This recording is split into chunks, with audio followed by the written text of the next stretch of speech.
The Holy Bible, New King James Version. Job 1. There was a man in the land of Uz, whose name was Job, and that man was blameless and upright, and one who feared God and shunned evil. And 7 sons and 3 daughters were born to him.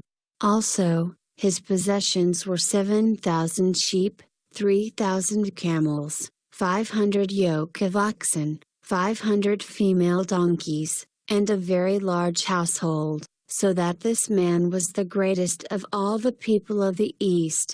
And his sons would go and feast in their houses, each on his appointed day, and would send and invite their 3 sisters to eat and drink with them. So it was, when the days of feasting had run their course, that Job would send and sanctify them, and he would rise early in the morning and offer burnt offerings according to the number of them all. For Job said, "It may be that my sons have sinned and cursed God in their hearts." Thus Job did regularly. Now there was a day when the sons of God came to present themselves before the Lord, and Satan also came among them. And the Lord said to Satan, "From where do you come?" So Satan answered the Lord and said, "From going to and fro on the earth, and from walking back and forth on it." Then the Lord said to Satan, "Have you considered my servant Job, that there is none like him on the earth, a blameless and upright man, one who fears God and shuns evil?" So Satan answered the Lord and said, "Does Job fear God for nothing? Have you not made a hedge around him, around his household, and around all that he has on every side? You have blessed the work of his hands, and his possessions have increased in the land. But now, stretch out your hand and touch all that he has, and he will surely curse you to your face." And the Lord said to Satan, "Behold, all that he is in your power, only do not lay a hand on his person." So Satan went out from the presence of the Lord.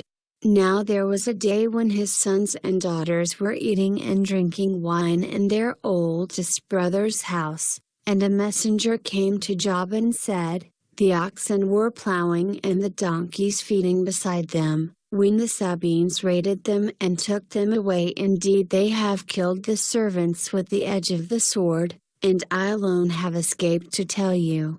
While he was still speaking, another also came and said, "The fire of God fell from heaven and burned up the sheep and the servants, and consumed them, and I alone have escaped to tell you." While he was still speaking, another also came and said, "The Chaldeans formed 3 bands, raided the camels and took them away, yes, and killed the servants with the edge of the sword, and I alone have escaped to tell you." While he was still speaking, another also came and said, "Your sons and daughters were eating and drinking wine in their oldest brother's house, and suddenly a great wind came from across the wilderness and struck the 4 corners of the house, and it fell on the young people, and they are dead, and I alone have escaped to tell you." Then Job rose, tore his robe, and shaved his head, and he fell to the ground and worshipped. And he said, "Naked I came from my mother's womb, and naked shall I return there. The Lord gave, and the Lord has taken away, blessed be the name of the Lord." In all this Job did not sin nor charge God with wrong.